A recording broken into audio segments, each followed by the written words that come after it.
Self-reliance is basically counting on yourself, taking responsibility for whatever happens to you, knowing that you have consciously made the decisions that are now affecting you, knowing that what is happening now, today, is the direct result of your activity, what you did yesterday.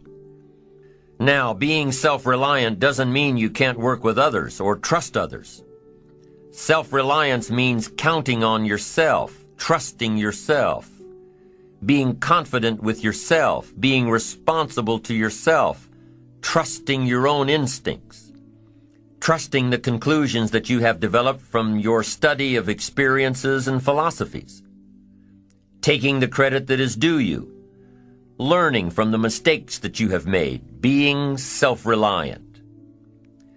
Gestalt psychologists give an example of being self-reliant. They say that you're responsible for getting caught in the rain. They say that by deciding not to carry an umbrella every day, you have made the decision to endure an occasional drenching. Translation? By not being prepared, you make the choice of getting caught in some of life's unpleasant circumstances. Be they rain, failures, economic losses, relationship losses, professional losses, personal losses. By not being prepared, thinking ahead, it's your choice. Now here's the other side of it. By being prepared, you increase your chances of success. You increase the likelihood. By being prepared, you increase your chances of success, of seizing opportunities when they come your way, of being ready within yourself to take advantage of once-in-a-lifetime situations. Some people tend to blame others for their mistakes, blame others for their failures. Somebody says, it's not my fault the report isn't done, so-and-so didn't do their part. Of course it's your fault. It's your report too. It's your responsibility to see that everyone you delegated work to does their part. Now, you can't control what others around you do, but it's in your own best self-interest that you stay on top of things, especially if it's going to affect your future. You think your boss cares that John didn't do his part? You think he sees John as the bad guy? Of course not. All he sees is that the report isn't done, bottom line. Be responsible for the things that affect you. You can make sure you're more responsible by checking in with those people who are working with you, the people who make up your team. You can be more responsible by saying, hey, John, how are you doing with your part? Do you need some help? Can we put somebody else in here to help you finish? Now, if John consistently doesn't handle his part, you've got to replace John. If he isn't doing his share, you've got to find somebody that will. Or what? It will negatively affect you. You can't wake up in the morning that the project is due hoping and wishing that John has done his part. No, you've got to be responsible because it's going to affect your career too. Now, my approach to my better future very early on in my career was to just go through the day with my fingers crossed. And I used to say something like, I sure hope things will change for the better. Then here's what I found out. They're not going to change. Somebody says, well then, how will my life ever change? Answer, when you change. When you change, when you get better, it'll get better. If you change, it'll all change. Don't put it on someone else. Hope that someone else will change it for you. Take responsibility for yourself. Take personal responsibility. You can't change the circumstances or the seasons or the wind, but you can change your reading habits. You can change whether or not you go for the skills, burn the midnight oil, turn yourself around, multiply your value by 2, 3, 5, 10. That you've got charge of. That you have control of. You don't have control of the constellations, but you've got control over whether or not you go to night school, take adult classes, learn some new skills. You have control over that. And if you don't, that's your fault. You've got to take personal responsibility. You've got to be self-reliant. Nobody else can change your life, alter your ambitions, pave a golden road for you. But you can. It's up to you. Be responsible for yourself. Learn to reap the harvest without complaint. This is a sign of growing maturity. And here's where it comes from: taking full responsibility. Take full responsibility for everything you do. Be responsible to yourself. It's your crop. Whatever your paycheck is, take full responsibility. You say, well, it's my employer. No, it's not your employer. You can become twice as valuable, 3 times as valuable. Burn the midnight oil, learn some more skills, bring more value to the marketplace. I'm telling you, whatever your harvest is, take it without complaint. Whenever you prepare correctly, taking all of the steps you're supposed to take, doing everything in your power to stay on track, whenever your preparations lead to success, achieving your goals, you reinforce the disciplines that got you there. Success leads to reinforcement of the proper disciplines. If what you're doing is working, keep doing it. If what you're doing isn't working, change it. How can you isolate what's working for you and what isn't? How can you make sure that you are reinforcing your positive disciplines? Well, if it isn't apparent, easy to see right away, if what you're doing is happening in such small increments that you're not sure if you're on track, then you need to be writing it down. You need to keep a journal anyway. But if you really aren't sure that what you're doing is making measurable progress, you need to keep a written record. You need to write down everything that may be relevant in your day. What you did, who you saw, what you felt, how it may or may not affect you now and in the future.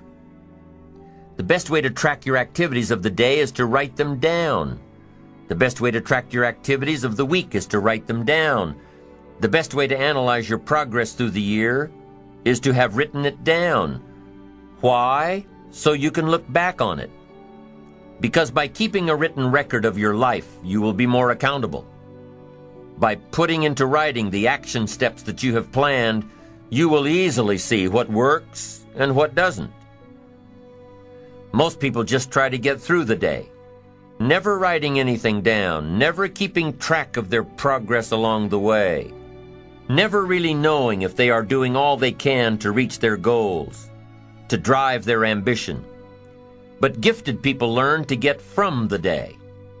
They don't let a day end without picking up some valuable experience, some emotional content, some idea that may positively affect their future.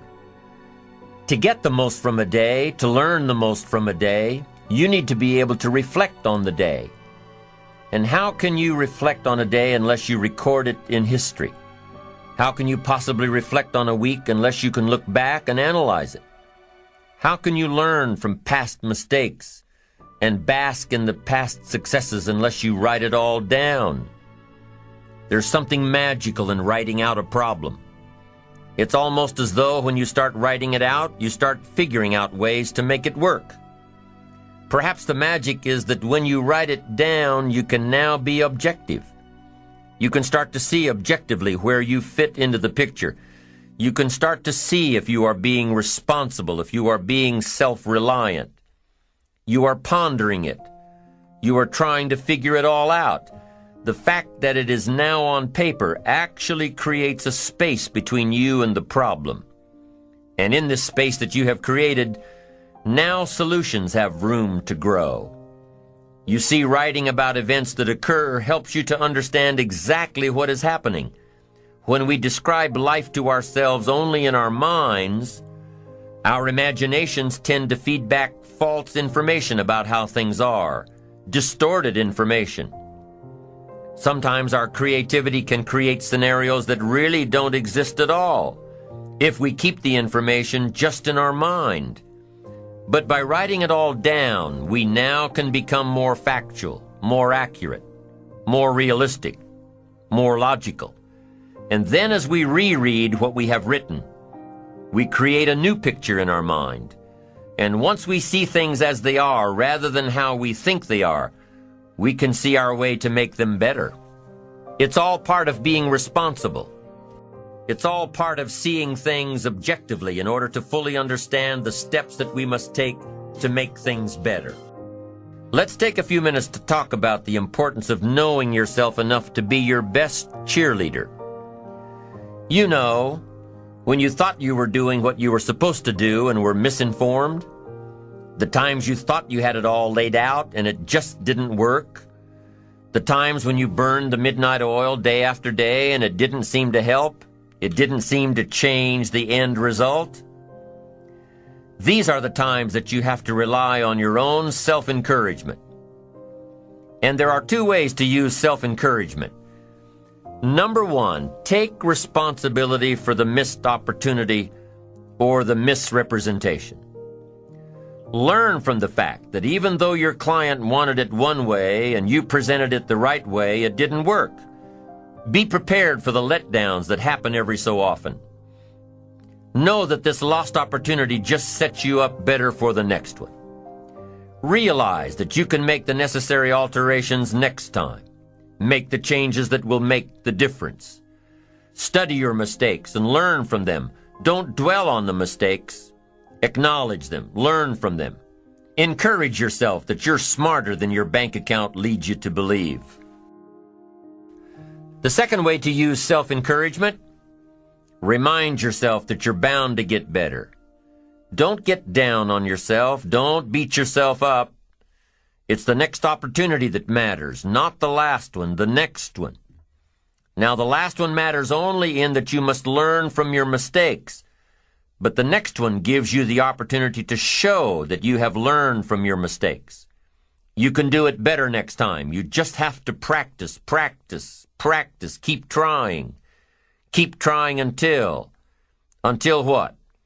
Until you've got it down. If you figured out what went wrong last time, then you know how to make it right next time. If you figured out what it was in your presentation that didn't work, don't say that next time. If you figured out that the reason you didn't close the deal this time was because you didn't have all the facts and figures in place, have all the facts and figures in place next time. Don't beat yourself for messing up. Pat yourself on the back for figuring it out. You need to encourage yourself. You need to pump yourself up. You need to be your own cheerleader. Why? Because you can't wait and hope that someone else will come along and cheer you up, make you feel better, tell you that you'll do better next time. You have to rely on yourself. You have to have faith in yourself and your ability to figure out what works and what doesn't, what's right and what's wrong. You have to have the inner belief that everything you're doing for a positive outcome in the future. You have to encourage yourself with future successes. Number one way to use self-encouragement, take responsibility for missed opportunities and study your mistakes. Number two, don't get down on yourself. Encourage yourself with your future. Encourage yourself with your goals, your dreams, your ambition.